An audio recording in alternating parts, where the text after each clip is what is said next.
సికింద్రాబాద్ లో బీఆర్ఎస్ నేత మన్నె క్రిషాంక్ అధ్యక్షతన నిరసన ప్రదర్శన చేశారు. కాంగ్రెస్ ప్రభుత్వం ఇందిరమ్మ ఇండ్ల పేరుతో మోసం చేసిందంటూ చెవిలో పువ్వులు పెట్టుకుని బీఆర్ఎస్ నేతలు వినూత్న నిరసన ప్రదర్శన చేశారు. కంటోన్మెంట్ ఉప ఎన్నిక సమయంలో రెవెన్యూ మంత్రి పొంగులేటి నియోజకవర్గంలో 6,000 ఇందిరమ్మ ఇండ్లు ఇస్తామని హామీ ఇచ్చారని గుర్తు చేశారు. క్రిషాంక్ వివాదాస్పద 157/1 సర్వే నెంబర్లో ఉన్న 800 కోట్ల విలువైన భూమిని ప్రైవేట్ పరం చేస్తున్నారన్నారు. కేసీఆర్ ప్రభుత్వం ఉచితంగా పేదలకు ఇండ్లు కేటాయించిందన్నారు. కాంగ్రెస్ ప్రభుత్వం 10,000 రూపాయల అప్లికేషన్ ఫీజు పేరుతో పేదలను మోసం చేస్తున్నారని మన్నె క్రిషాంక్ అన్నారు. రాబోయే మున్సిపల్ ఎన్నికల్లో గెలవడానికే ఈ కొత్త నాటకానికి తెరతీస్తున్నారన్నారు క్రిషాంక్. కాంగ్రెస్ ప్రభుత్వం రాష్ట్రంలో ఉన్న ప్రజలకందరికీ, మహిళలకు, ప్రజలకందరికి కూడా చెవులో పెట్టిన ప్రభుత్వం ఇది. ఓట్లు తెచ్చుకొని ప్రభుత్వంలోకి వచ్చి ఇవాళ మళ్ళీ ఒకసారి చెవుల్లో పూలు పెడుతున్నారు.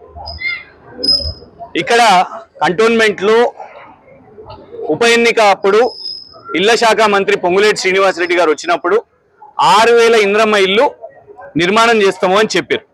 సమస్య నంబర్ 1, 800 కోట్ల 157/1 ఏదైతే జాగా ఉన్నదో 8 ఎకరాల జాగా, అక్కడ ఇళ్ల నిర్మాణం చేపడతాము అని చెప్పారు. దాని మీద బీఆర్ఎస్ పార్టీ తరఫు నుంచి మేము ధర్నాలు చేసినాము, కలెక్టర్ గారి దగ్గరికి వెళ్ళినాము. ఆనాడు మీ మీడియా సాక్షిగా ఎమ్మెల్యే గారు ఏమని చెప్పారు? హైకోర్టు పోయి కౌంటర్ దాఖలు చేస్తాము అని చెప్పారు. మేము ఇవాళ సూటిగా ఈ పోస్టర్ల ద్వారా మేము ప్రశ్నిస్తున్నాం. ఈ పోస్టర్లు మొత్తం కంటోన్మెంట్ నియోజకవర్గంలో ప్రత్యక్షంగా మేమే పోయి అంటిస్తాం. ఎమ్మెల్యే గారు మీరు కౌంటర్ దాఖలు చేసిర్రా, లేదు దీన్ని మాల్కే అప్పచెప్దామని అనుకుంటున్నారా?